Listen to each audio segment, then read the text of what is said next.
Ladies and gentlemen, ladies and gentlemen, are you ready? Are you ready? Get ready, dog. Get ready. Get ready.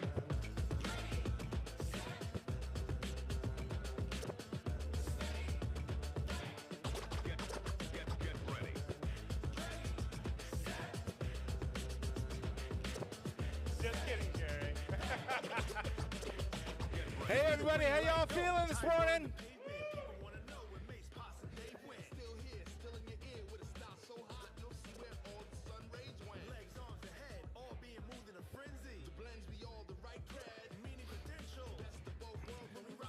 All right, if I could have you find your seats.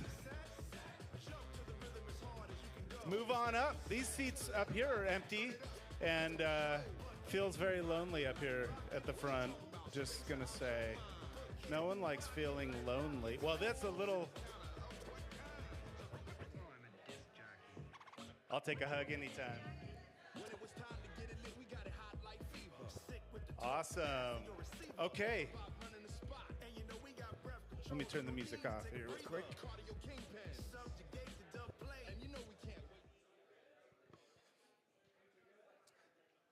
All right, so welcome to this week's 1MC.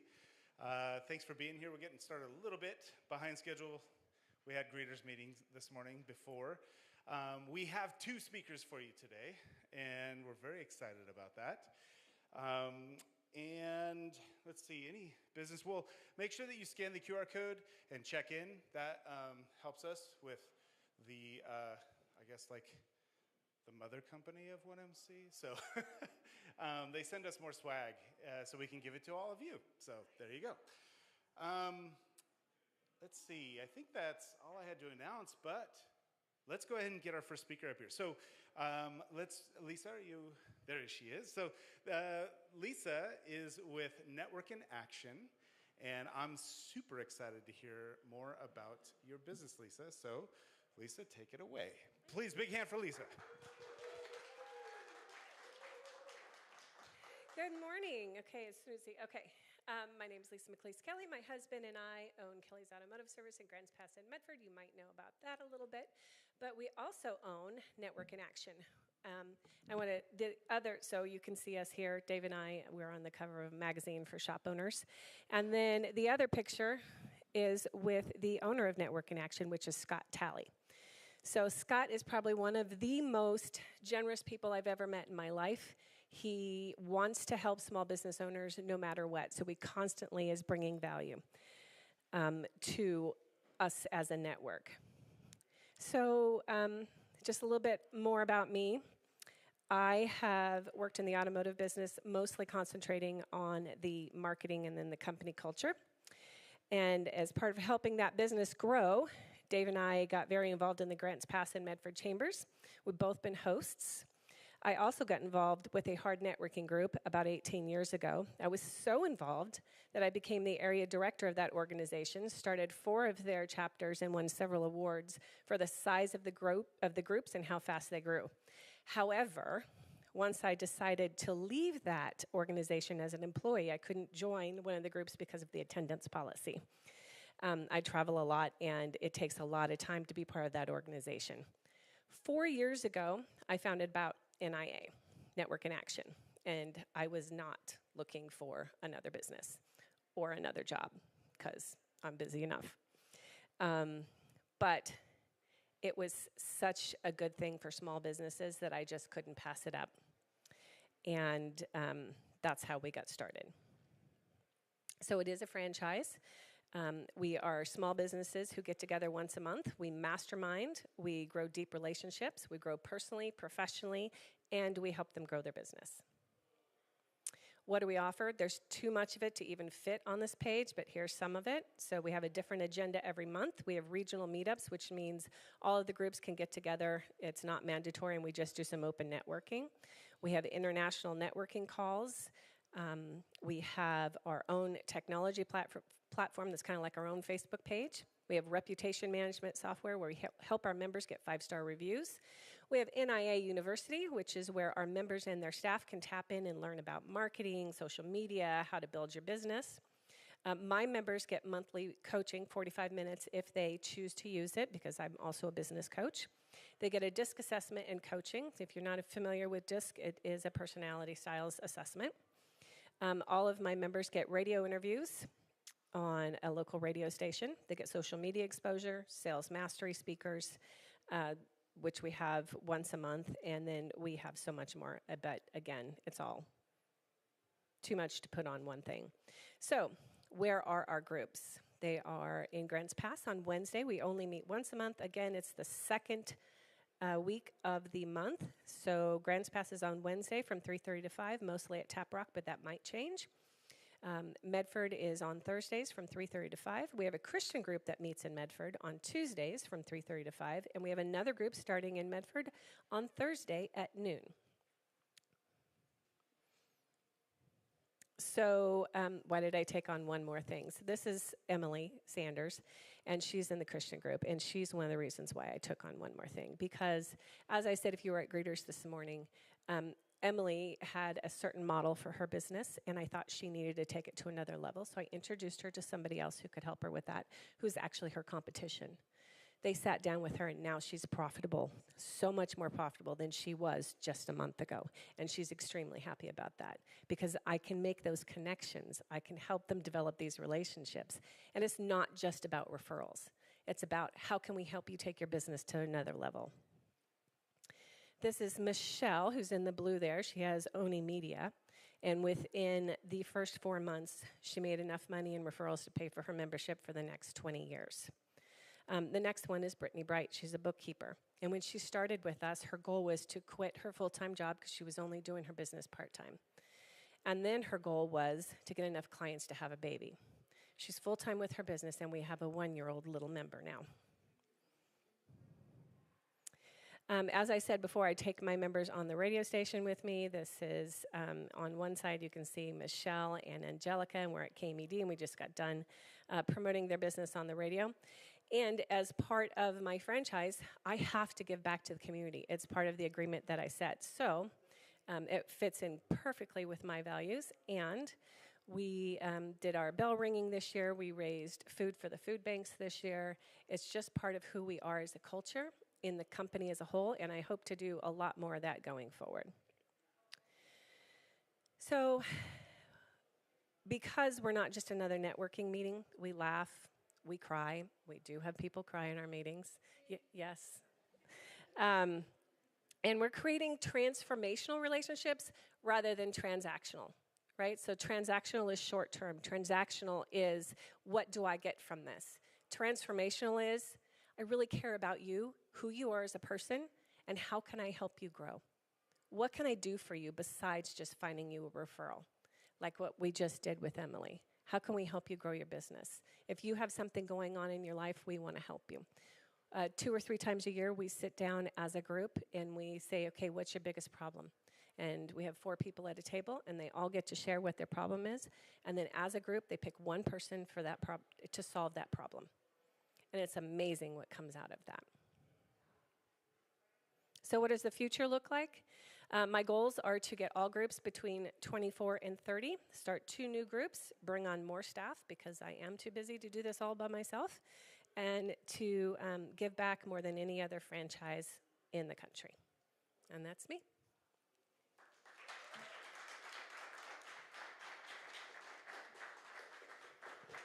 All right, we'll open up for some questions.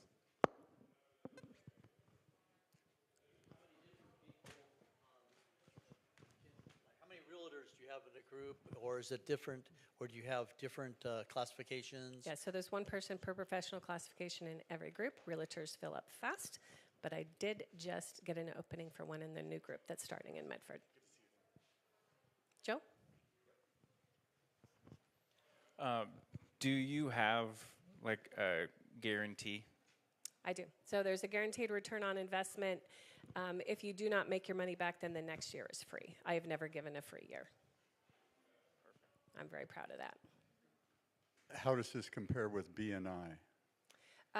Completely different. So we don't care where else you network. We don't make you not network with any other hard networking group. We're once a month. You don't have to use your time being on a committee, running the meeting. I am the membership committee. I am the everything committee. I'm a professional. This is what I do for a job. So we're not run by volunteers.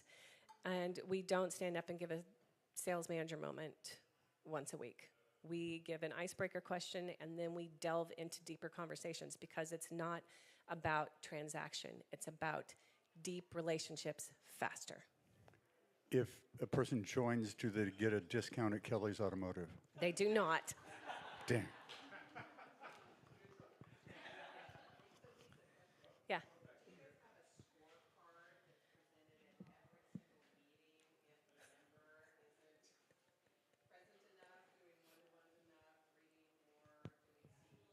No, so, yes. So obviously there's a lot of people here and who used to be in BNI that are not thrilled with it.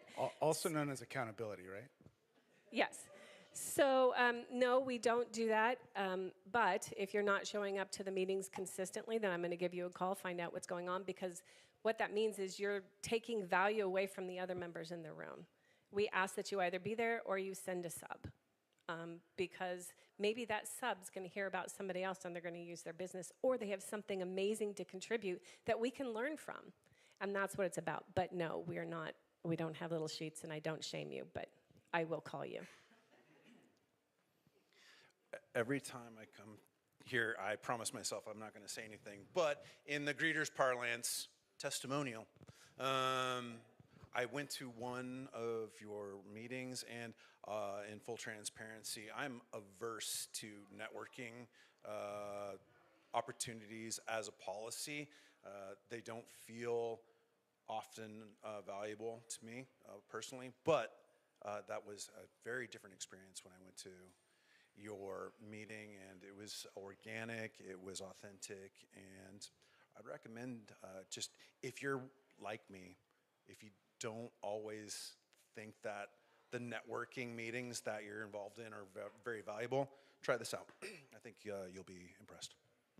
So I like to say we're more like a mastermind networking, right? So we're there to build those relationships. We're there to solve each other's problems.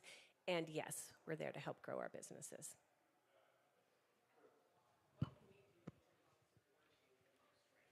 What can you do to help support?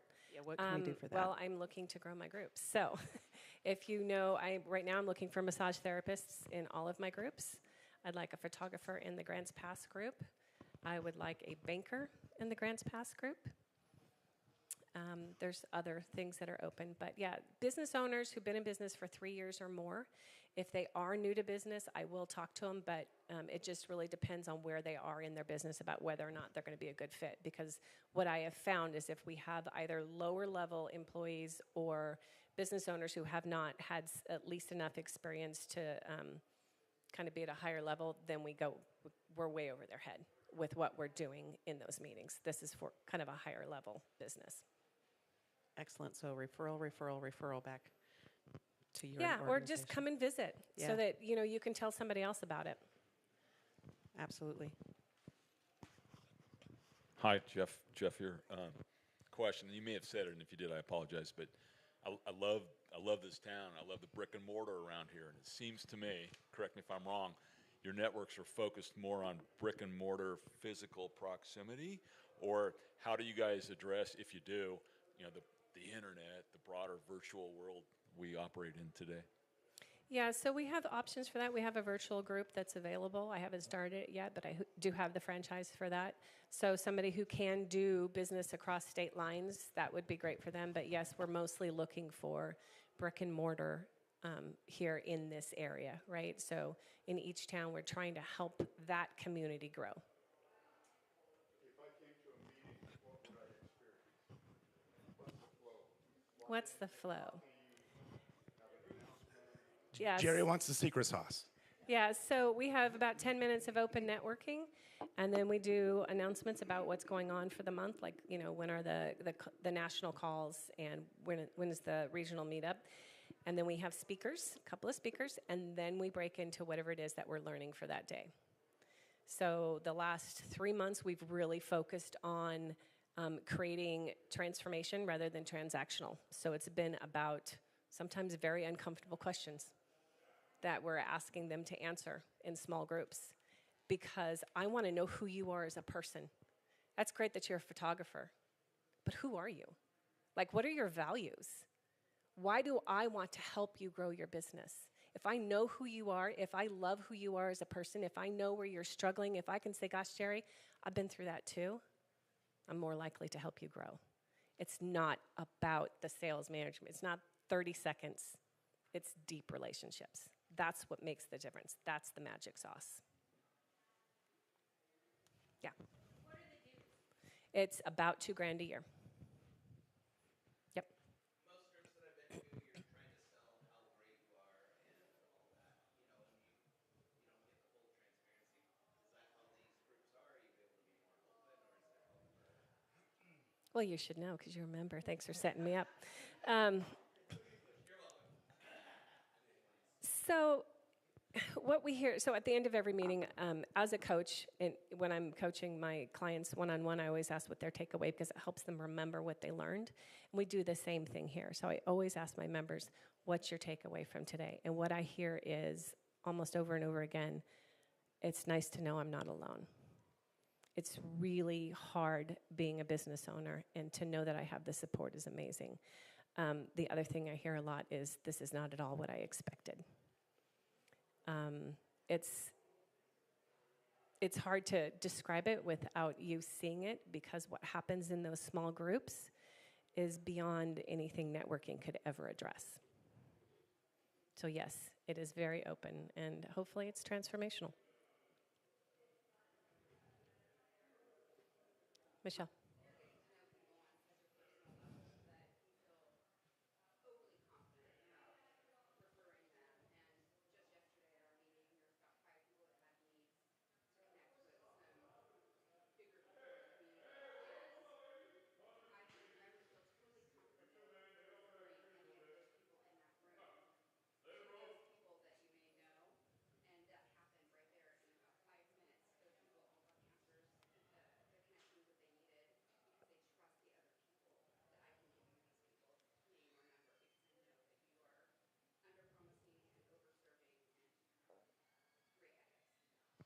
Yeah, so yesterday our icebreaker question was, what is one specific business or person that we can introduce you to that would help your business grow forward?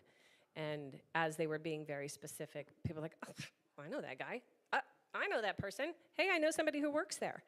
And it was just an automatic, okay, now I'm going to help you. How do you define networking? You just said networking is different than what you do. How do you define networking, and how do you define what you do as a business? So I define networking as kind of what we do here at Greeters, which is the 30-second sales manager moment. You get up, you tell me what you do, you try and promote yourself. Relationship building is deep, meaningful conversations, knowing who you are as a person, and knowing the ins and outs of your business, because we're sharing that. We're talking about our problems.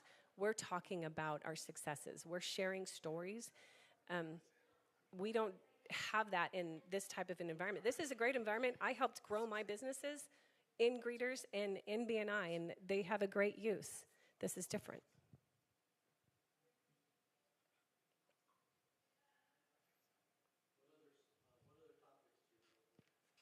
What other topics? Yeah, so we had a meeting on artificial intelligence, how to use it in your business. We learned how to, create a little movie, how to do social media, how to give it prompts. I mean, it was all, we all broke into different groups and used it in different ways. And in fact, one of my members told me yesterday that he's going to have a testimonial for me pretty soon, because he's created a whole new brand based on what he learned on AI in one of our meetings. Every month it's a different agenda. It's either something that my members are asking about or a book I've read. So we've done the gap in the gain. So if you think about it as an entrepreneur, we have one of the highest rates of suicide because we're never happy. We never reach that goal, right? It's always like, oh, I wanted to hit 300K this year. I only hit 270. So we're going, I didn't make it. And the whole concept of what I'm teaching my members is to measure backwards. Where did you start? Where are you now? Let's measure backwards. Because in your brain now, your brain says, oh, I succeeded in something. Now you're more likely to hit that goal the next year rather than seeing that 30% that you didn't make, right? So like during that meeting, one of my members said, this is more like therapy than it is masterminding because we're changing mindsets. Any other questions?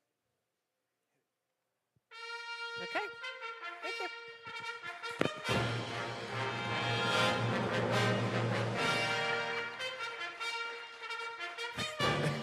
Thank you, Lisa. Appreciate you being here. Thank you for sharing your story. Thank you. And yeah, I want to appreciate and send you some appreciation for the intentional work you're doing in this space. I think oftentimes we see networking as you create a moment, throw people together, and then just like expect stuff to happen between people. And so having people who have a lot of intention around making those connections and deepening those connections is amazing. So appreciate you and all the work you're doing. Yeah. Thank you. Awesome. Another big hand for Lisa, please. We have a treat for you. We have a second presenter today. So we're going to take 1 minute, refill your coffee cups while we get Shannon set up, and we'll get started in just a couple of minutes. Thank you. Oh, one more announcement.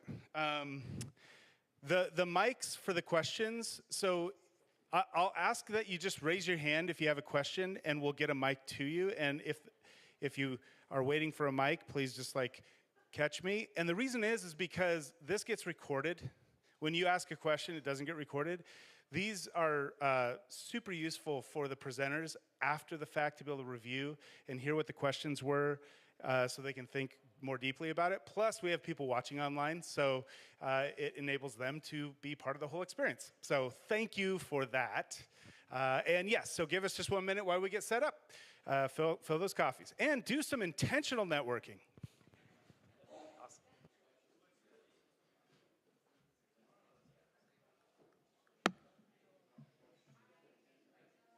Sorry. I can't. I'm a wanderer. Is it okay if I just take this out? Totally take that out, and I'll just remove this.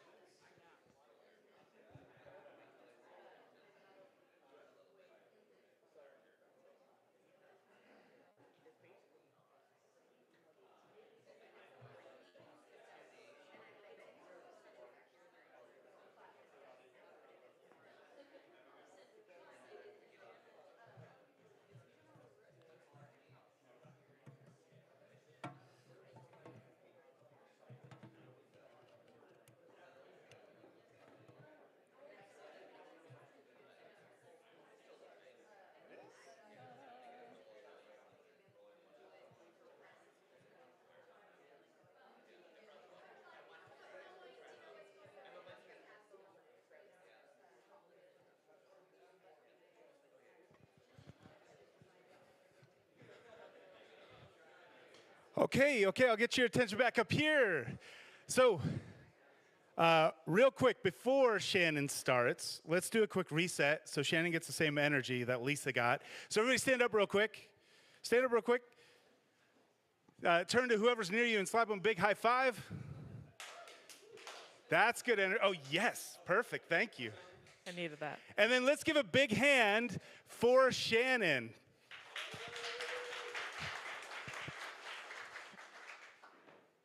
Good morning. Good morning. Just a little read of the room here. When you look at this picture, what comes up for you? Swimming pool. Does it evoke any emotions? What was that one? Oh, I said a Plaid shirt. I like it. Okay, that's good. We're getting creative. Anything else? Cool and inviting. I like this. Okay.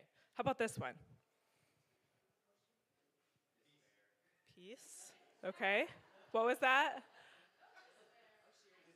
Despair. This is good. This is good. Okay, despair. I heard peace. What else?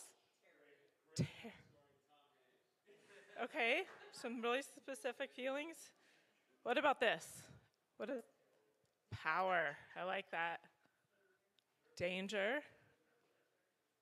What? Nature. Okay, this is awesome. Thank you guys for helping me set the stage. How many of you know how to swim?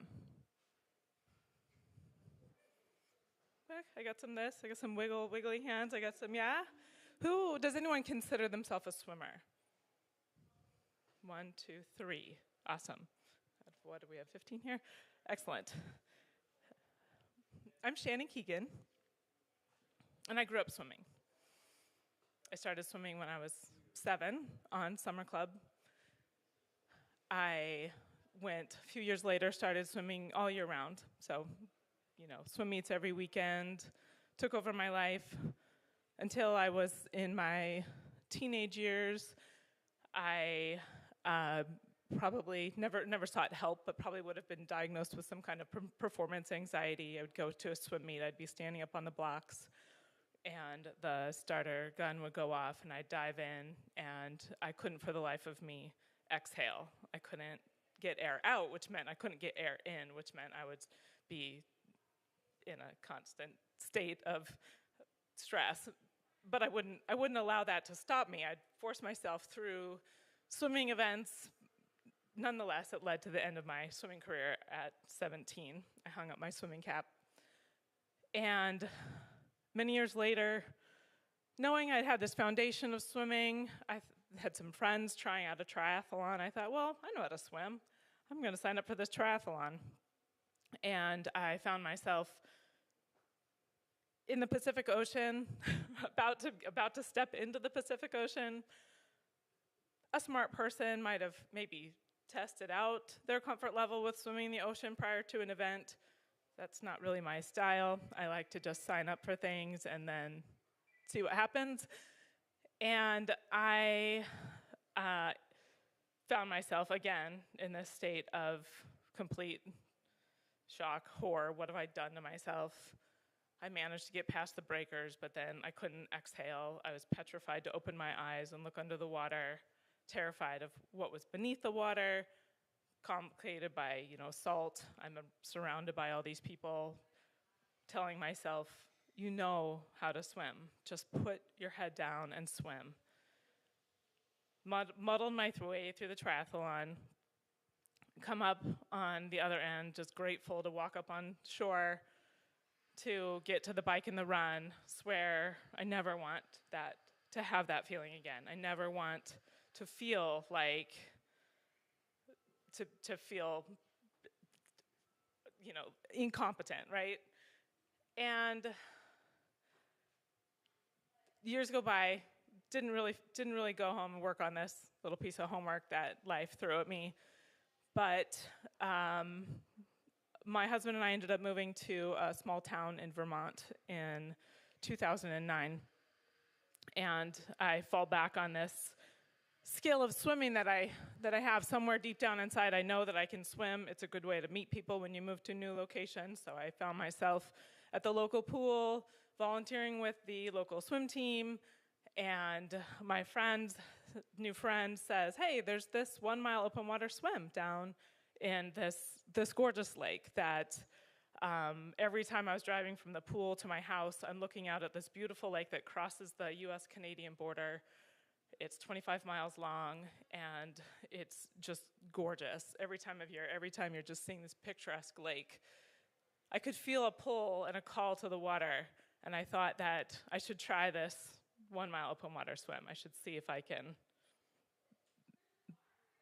face these demons that were somewhere deep down in my past. In the morning of that swim, I remember very clearly being so concerned about having too much coffee and what do you have for breakfast, and do you have toast or oatmeal, and I was nervous but excited to do this, to return to the water and to see what was in store for me. And as I walked up to the beach for that swim that day, there was a kayaker coming around the bluff with a swimmer beside the kayaker, and it came over the announcements that this was the first place finisher of a 10-mile open water swim. And I was like, oh, wait a second. So all morning, while I was worried about my coffee and whether I should have oatmeal or toast. This person's been swimming. She's been out there in this lake that like I said, I see every single time I drive from the pool. She's been out there swimming almost all the way up to the border and back. And I was completely captivated by this idea of pushing off from the bottom and swimming for 4 or 5 hours, who knows, until I could walk back up on shore. And I went on to complete my 1 mile open water swim, but I was completely captivated with this idea of swimming further. And thus my marathon swim career began. And the following year, I went to the island of Bermuda and swam around Harrington Sound. I swam 10 kilometers. Again, still petrified. Swimming is still something I'm doing to get to the other side, to get out, to just get in, get done, get out. But I want to keep going. I want to keep swimming further.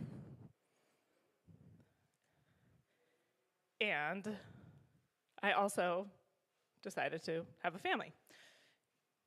And 2 kids later, and many, many, many swimming miles, I find myself still wanting to swim longer distances, but I don't really have time to maybe like train in a way that someone might think you have to swim longer distances. So, truth be told, I don't have any idea what's on this next slide. I just want you guys to know that Kim told me last week when I came here that coming up here and standing on stage was about telling my story, which is what I'm trying to do. I threw these slides together, and I don't remember what's on the next one. So we're making it up as we go. Well, it's still my story. I know my story. So I've had these 2 kids. I'm still swimming really long distances. In 2017, I'm at a crossroads. I've been laid off for the second time in 2 years. I've got a 6-month-old and a 2-year-old, and had the good fortune, one of my layoffs, to get a nice little package for having worked there for 10 years and have the money to build an endless pool in my backyard, which I was building to continue to be able to swim as my kids are growing up. And as I'm branching out into this new world of being a mom of a baby and a toddler and trying to make some connections in the community, we're now living in Southern Oregon.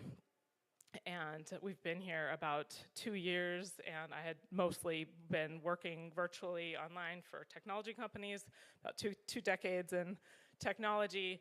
I'm trying to figure out what to do with a baby and a toddler, and in my heart of hearts, probably all I really want to do is swim. And I start making connections with parents around the valley and finding out there's a shortage of swimming lessons. And this is something that I grew up doing. I did the high school swim team, lifeguard training, teach kids swim lessons. And so it was a familiar thing for me to be able to help some kids learn how to swim. So I started teaching swim lessons in my backyard in 2017. And in 2018, I formalized my business as Intrepid Water. And I started trying to help people swim further, because there was something to this idea of swimming further that I wanted to be able to share with people who were interested. In 2019, I started gathering together anyone who I taught, triathletes, friends, anyone who would come out with me to a lake and talk to them a little bit about swimming technique. I had this idea of having like swimming, yoga, wine tasting at Applegate. It sounded like a great way to bring people together and spread my love of the water with the world. And in 2020, of course, the world shut down. And I was able to lean on my 2 decades of technology and started trying to recruit people to come and meet me online. I kicked off as a virtual swim practice, and I think I probably wore my cap and goggles on the Zoom the first time around, and I would just use my 45-minute time limit, and we were trying visualization techniques, anything we could do to try to anchor ourselves in this idea of the comfort that we got from the water, as now all of our pools are shut down, lakes and rivers are available. Nonetheless, I ended up starting inviting people, realizing I didn't feel like I had skills to share with people necessarily in this virtual forum. I figured I could help people, I could give a place for people to come and tell their story. And so what came of that was a podcast called Marathon Swim Stories. And 5 years later, I'm excited to share. We have it's reached like 65,000 downloads, which I don't know, maybe that's not a lot in 5 years, but marathon swimming specifically is a quite global community. If you think about people swimming across the English Channel, there's all kinds of events like there's a series called the Ocean 7 where people swim across channels all around the world. It's what the podcast provided was a place for people to come and not only hear other people's stories, but as a coach, as I had started being in around 2018, I found that it really inspired people. And I would get emails from people who were like, oh, I never knew that I could start swimming when I was 50, because they'd heard this story about someone who was maybe, waited till their kids had left the house, and then they decided they'd try to swim across their local lake. And it turns out marathon swimmers come from all walks of life, and their motivations could run the range of, they're just like probably all of us. They could be anybody. And that really isn't the point of it either. What gathering and collecting and sharing these stories has taught me about myself is where we're really going to go with this today. I started to reflect on, why am I doing this? Remember, I've got little kids, and each year I found myself wanting to swim a little bit further. I'm wanting to swim not just across that. I did go back to that lake where I started my 1 mile swim, and I swam the whole thing. I swam 25 miles across the lake, but that wasn't necessarily enough. The next year I wanted to swim, maybe not 25 miles, maybe I'm gonna swim, one year I tried to swim 64 miles. And I didn't finish that one. I swam 32 miles across the lake. I was turning around to come back, and there's a lot that goes on in your head in these long swims. And there's a lot of things you have to do to make it happen. You can't do it by yourself. You absolutely cannot do it by yourself. You have to build a team of people to support you. You have to have someone feed you every 30 minutes. You need a pilot that knows the course that you're gonna take across your lake that's gonna drive the boat. You need so the feeding every 30 minutes is about keeping your energy level up. And then there's what are you doing with your body in the water to move your body, move your body through the water, and how can you do this ideally as efficiently as possible? I don't want to waste any energy if I'm going to be out there swimming for 10 or 15 or 20 or 30 hours. So as I'm pushing each year and wondering, why am I doing this? Why am I always wanting to swim further? I'm still collecting these stories from these other marathon swimmers around the world. I'm learning that this process of getting curious, but also open water swimming has this amazing ability of requiring you to completely let go of control. You have no idea what Mother Nature is going to throw at you. And in fact, this just Sunday, I went down to Lake Shasta with a group of people who I've found to support me on these crazy endeavors. Last year I turned 50, and for my 50th birthday I wanted to swim 50 miles.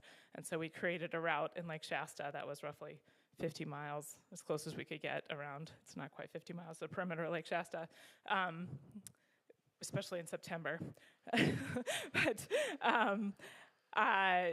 we ended up being out there. In September, we were out there for about 29 hours, and I accomplished maybe 36 miles, and we finally decided to call it because I was barely moving forward.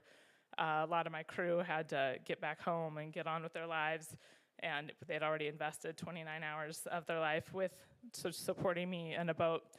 What I'm trying to get to, though, is I went back on Sunday to finish the last part of the route, and we picked up the boat and started motoring to the start. We were going to start at Sentamudi Boat Ramp, where I'd gotten out in September, and we were going to swim back to Jones Valley Resort, where we needed to return the boat. And about halfway, we got under the I-5 bridge, and the boat, first it was with smoking. Well, we thought maybe that was just steam, and then it was like, no, that was actually smoking. We smell plastic burning, and then the motor just completely cuts out. We're just adrift, completely adrift in a houseboat in Lake Shasta, and we are calling for help. And they told us to maybe try to flag down a boater if you want, but that they might not be that nice. And that they're going to just keep trying to find someone to come out and help us. And so again, we're having to completely let go of control of the situation. We're just floating in the lake. And this is before the swim had even started. And I'll just quick get to the end of this story before we get to where we're going with all of this. It ended up being about 14 hours overnight. The wind came up, blew us into the shore. The rain started in the middle of the night. We were really grateful we were on a houseboat because last fall they'd given us a patio boat for the swim, and if we would have been on a patio boat, we would have been really uncomfortable. So there's 5 people on my crew, 2 pilots, and 3 people either feeding or kayaking. Feeding being the person that mixes your carbohydrate drinks and puts them in bottles, and they come out. So there's a person kayaking with me because the kayaker can stay with the swimmer, whereas the boat can't always go swimmer speed.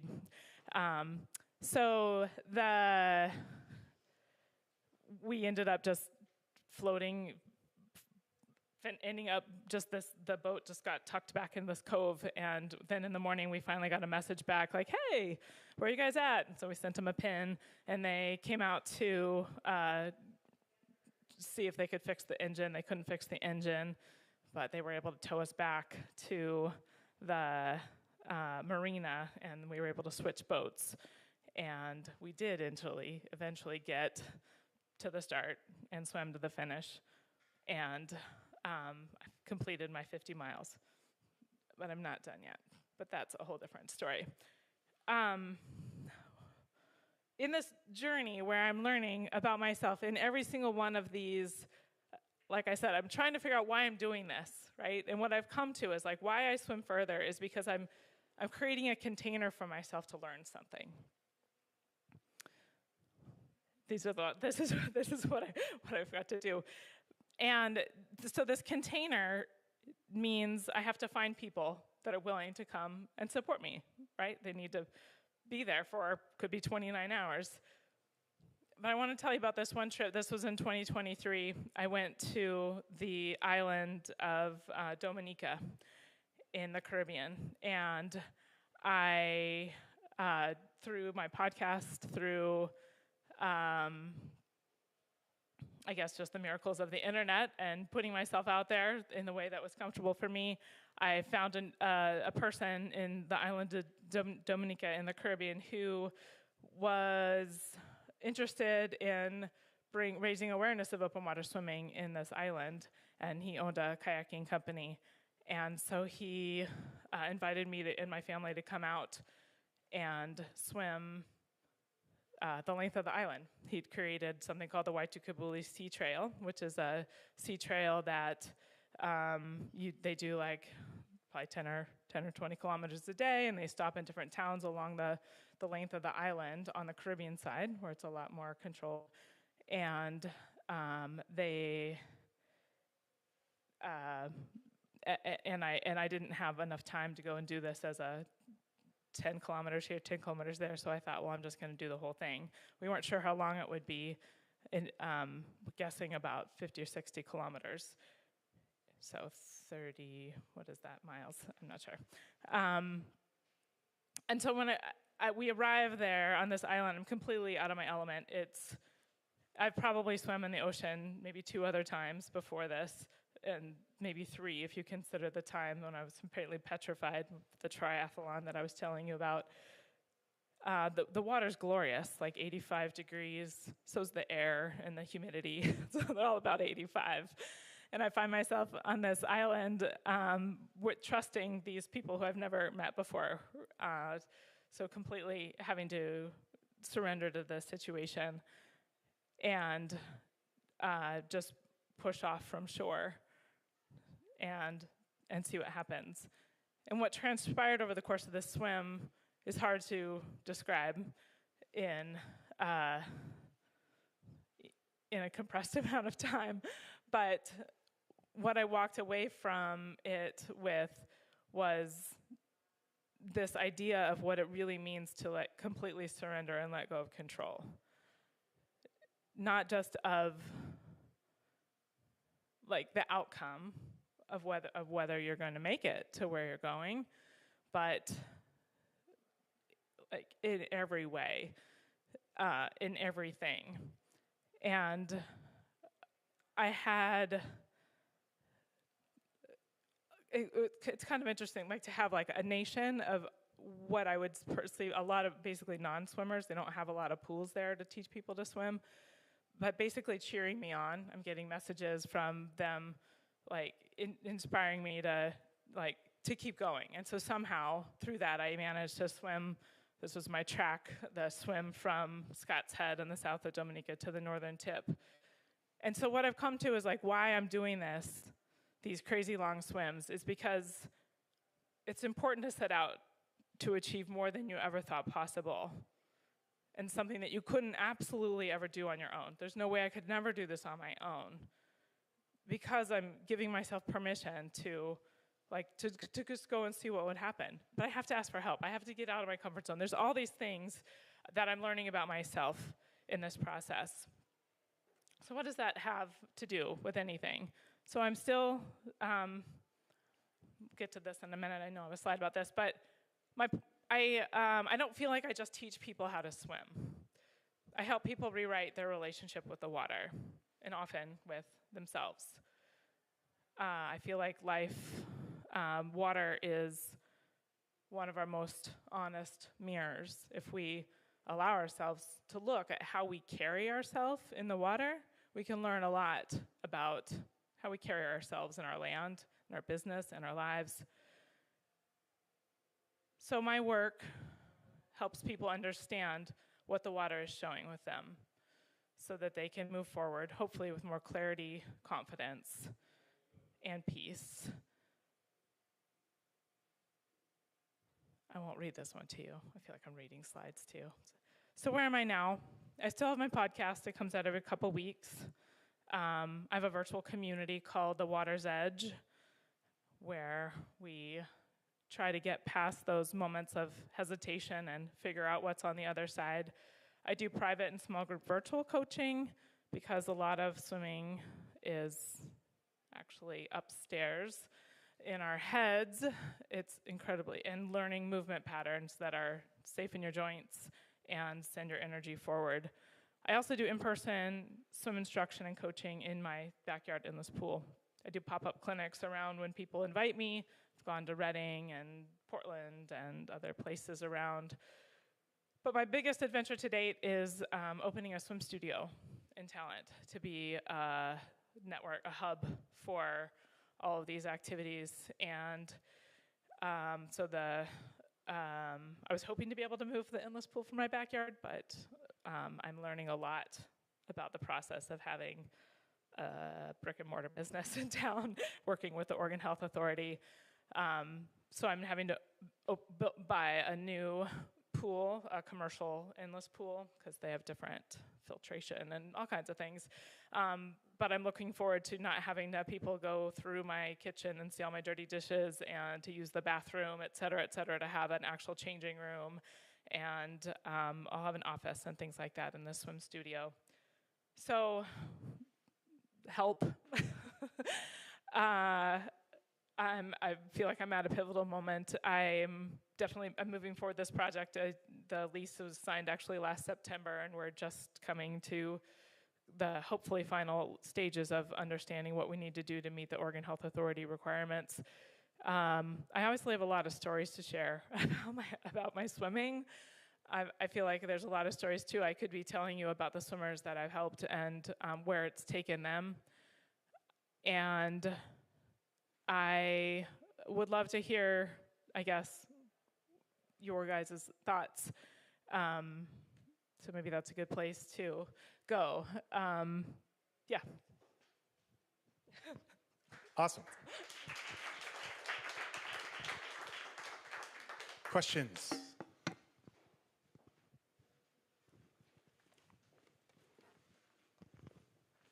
That was so cool.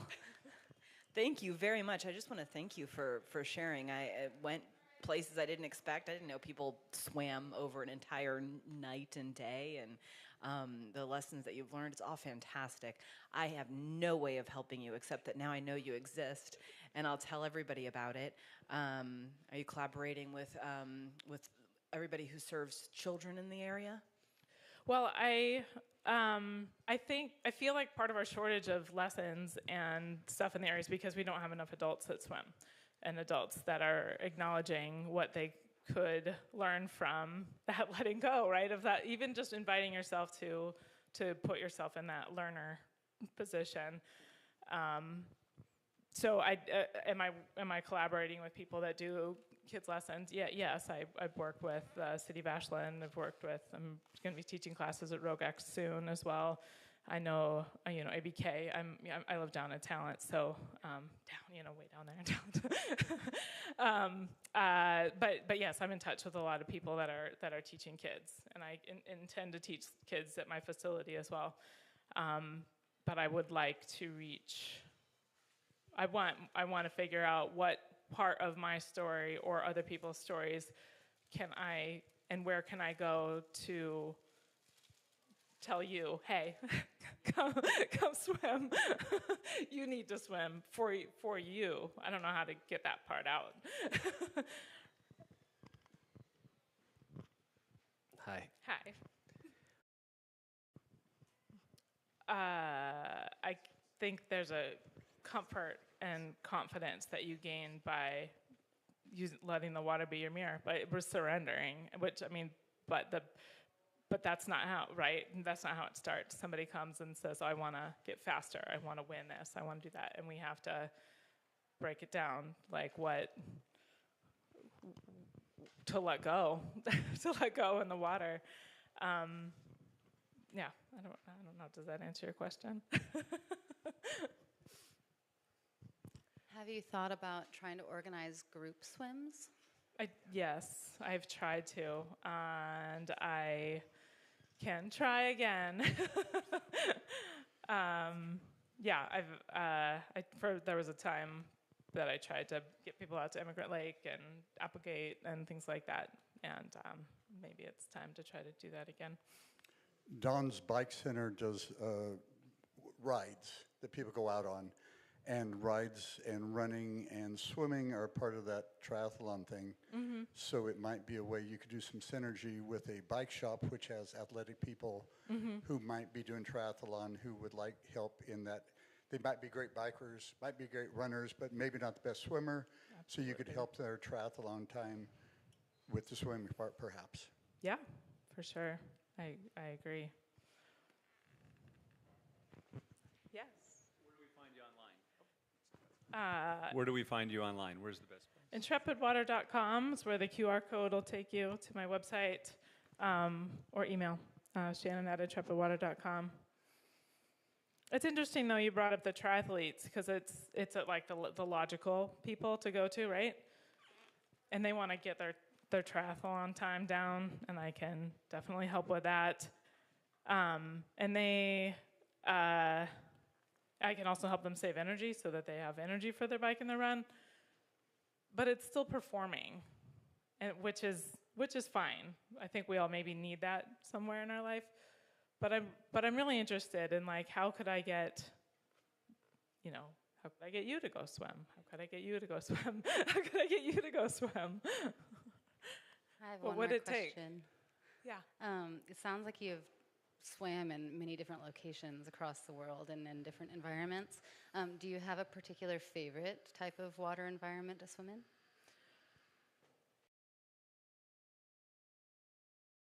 To appreciate what each body of water has to tell me, because it's different wherever you go. But I think what's so beautiful about the water, and this was the part I didn't get to, was like, I mean, not only is it 70% of our earth and like 60% of our bodies and connects everything from the snow on the top of the mountains through the rivers down to the ocean, like it connects us in ways that absolutely nothing else than no online presence or social media scrolling, nothing. Like it connects us more than we know. Like how do we get people to understand that? and that our connection of our bodies and ourselves in that water, like how the importance of that. How do I raise awareness of that? Sounds like you have a spiritual connection with the water. Maybe that's something that you could tap into when you're reaching out to other people who are interested in that. Yeah. I have one more question. Are you a certified lifeguard? Am I a certified lifeguard? I am in the process of renewing everything so that I'm, up to date on all that. I was just thinking, we actually spend the first 9 months of our life swimming. We do, absolutely. I tell every one of my people that comes to swim when they're trying to control their body and all this, I'm like, you know what? You were born from water.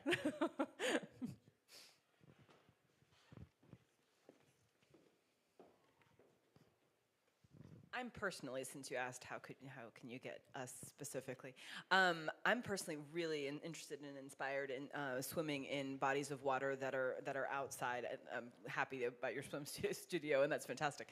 But being relatively new to town, especially, but I think everybody would just be these water features that we are familiar with and that we drive by every day. If there was like some kind of push and goal toward or event around like traversing a particular body of water that people are familiar with. Yeah. I'm really excited about that. I have no idea logistically if you'd want to tie. I don't know how if that opens you up to liability or whatever, but that's very exciting to me. Yeah, I appreciate that. Yeah, that's I get that feedback sometimes too. It's like when people want to go and be in open water versus a swim studio or that like public pool setting, et cetera. But we've got to be able to access our higher brain functions to learn to even let go of our prior conceptions of what we think it means to swim. Because instinctually, we kind of swim like, not exactly like a dog, but yeah, like we want our heads to be out, and we're just like paddling, which is going to exhaust you, and you're never going to be able to make it anyway. We need to be able to calm your nervous system, breathe into your belly, exhale out your nose, and to learn those kind of basics, we've got to be in a controlled environment. Ideally, we're in a controlled environment where we're comfortable. But once I kind of think of it as a lab. That's what the swim studio is. It's a lab where I start to build the neural pathways to support that skill, and then I can take that out anywhere I want to go. And then we can start crossing lakes and rivers and go all kinds of cool places. So. Awesome. You did have a slide about this, but I just wanted to have you reiterate. How can this community support you? Creative funding partnerships aligned with. So I play around with this a lot because when you say swimming, it means something to somebody. But I think there's a big part. There's wellness. Like there's an opportunity here to think of it as like how can our relationship with the water make us better, even if we're not just in the wellness transformation and an innovative understanding of our relationship with the water. Thoughtful introductions or potential collaborators. I think places I can go. I can refine my story, and I think and if I can figure out what thread to pull, I would love to be able to talk to more people about the spiritual connection, and yeah, like I said, I got out of the water on last Tuesday night at 10:45, and then I was like, oh yeah, I'm doing a presentation on Wednesday. I do have the capacity to put together a better presentation, but yeah, I appreciate the feedback. Just talking to you guys, it's helpful just to get this feedback. But yeah, I think at this point, it's if you can think of creative funding partnerships or thoughtful introductions, that's what I need. Awesome. As well to know that I exist and tell people.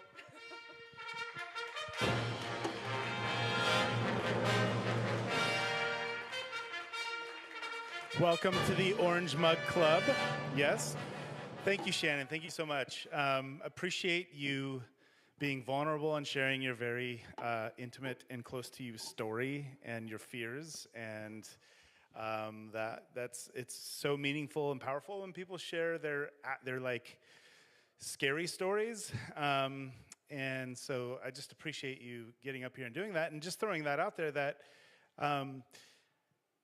Shannon took her fears and her work through that and to overcome that, turned it into a podcast, turned it into a business.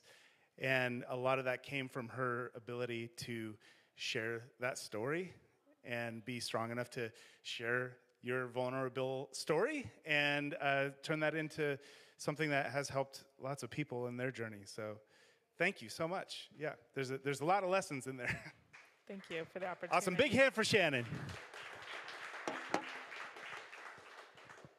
I think what's interesting to me is since that swim in 2023 when I really threw myself in the ocean and swam the length of an island, I'm starting to realize not only do I have stories to tell, but to me the mirror is facing that fear, just like coming up here on the stage, facing this fear, and we don't know what'll happen until we get out there and try. You don't know what's on the other side, but you just gotta find the people that you need to support you and go see what'll happen. Totally. Yep. Awesome. Thank you so much. Thank you all for being here. I know we're a little bit over today. We had 2 presenters. Some of you probably, raise your hand if you have to get somewhere right now. Yep. Okay, so I won't be offended if you walk out right now. That's totally fine. For the rest of you, I had a question. So I recently, I keep over and over throughout my life, I make these commitments to stay true to a system, stay true to, the things that we know we should, the thing you should be doing. And so, and what I wanted to ask you is, so this morning, there was a scheduling snafu, and Greeters was here this morning, and it wasn't on our calendar, and I had no clue, and I've gotten into a habit of checking to make sure that I don't have to be here at 6:30 in the morning, but I got a phone call at 7:25 this morning, so it threw my whole morning, as you can imagine, off, right? So my whole routine, my morning, everything. So my question to you all is, what are your strategies when you get thrown way off your mark, like when you get thrown off of out of your pattern, out of your schedule? What are your strategies to refocus, recenter, reset? Like make sure that doesn't completely derail your day or your week or month, right? So curious, like anybody have any strategies that they use? Yeah. Pay attention to what you're drinking and eating. Like if you're drinking coffee and add more coffee to that, it just makes the anxiety level go up even further. And if you actually stop drinking coffee, it might help bring the house down a little bit. That's great. As a matter of fact, I drank way too much coffee this morning because it was Greeters, and then 1 million cups. I had to contribute to the 1 million cups. Yeah. But it does raise your anxiety. Awesome. Yeah, so too much caffeine or...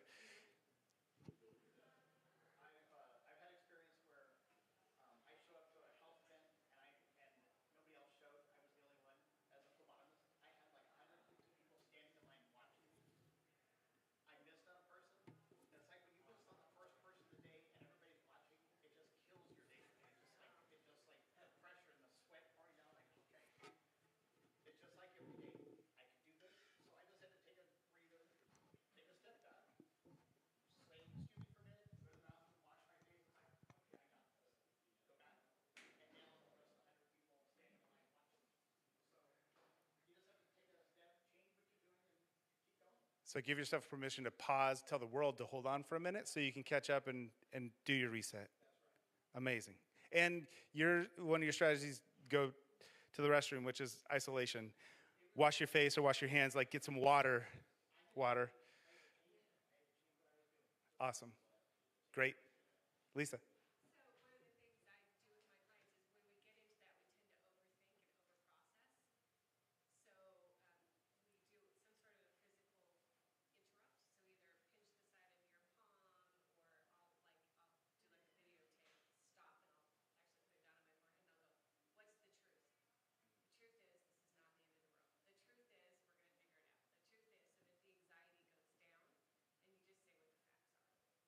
I love that. So a little interrupt, a little state change, and then recentering on what your question, what your purpose or question, what's true, what the truth is. Awesome. Love that. That's great. Thank you. Shannon.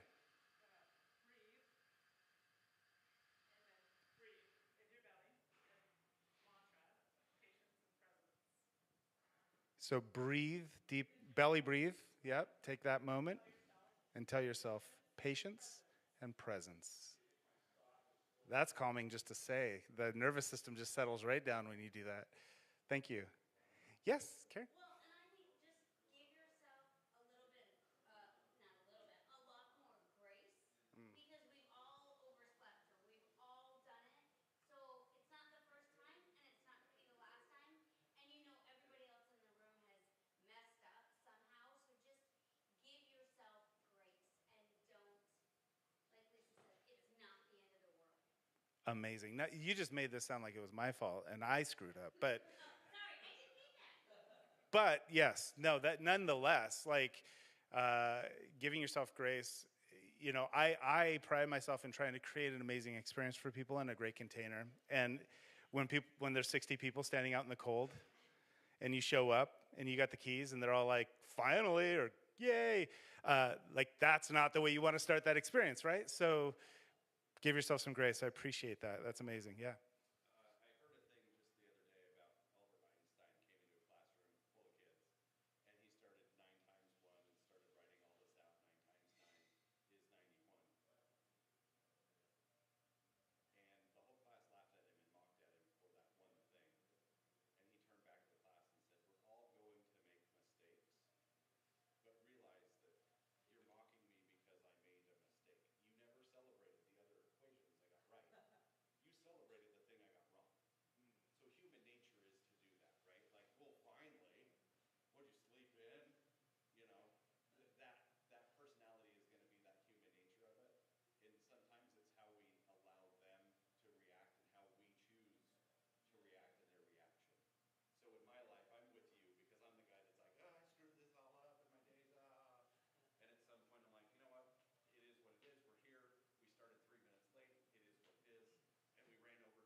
Awesome. Thank you. Yeah. Any others? Thank you all so much. And, you know, if you ever want to get some coaching from a big group of people, just grab a microphone and stand in front of them and ask. No, but I truly appreciate that. These moments where we can share with each other our strategies, I think is really helpful. And just a nice tail on to the experience. So thank you for sharing of yourself. Thank you for being here and sharing with Lisa and Shannon this morning. And I hope you have an amazing day. We'll see you next week at 9:30. I've lost my intention. Fear left me blind. Somewhere in my shadow is my own peace of mind. The river is flowing. How can I let go?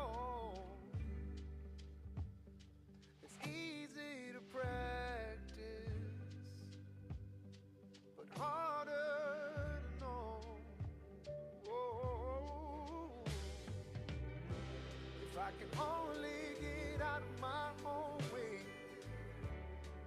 that's when the light shines on through. I've got nothing to lose but the weight that made me a mountain to move. If I can only get out, only get out of my own way, that's when the light shines through, shines through, shines through. That's when the light shines through, shines through, shines through, shines through.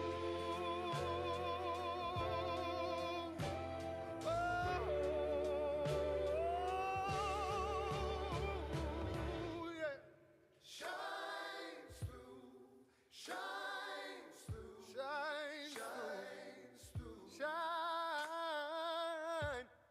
shines through. That's when it comes. Shines through, shines through. Light, shine, shines through, shine. It shines on me, yeah.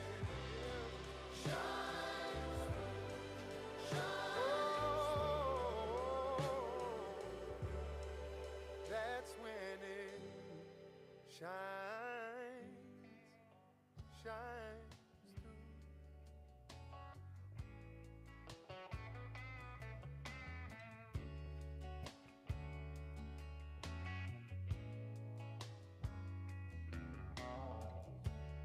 Baby, if I seem a little bit distracted, like I'm in another place and another time. Well, I apologize for the way I'm acting.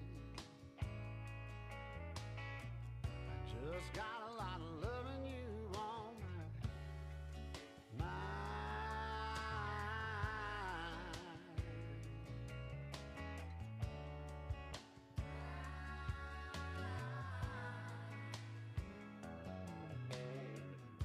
Ever since there's a morning, I've been wondering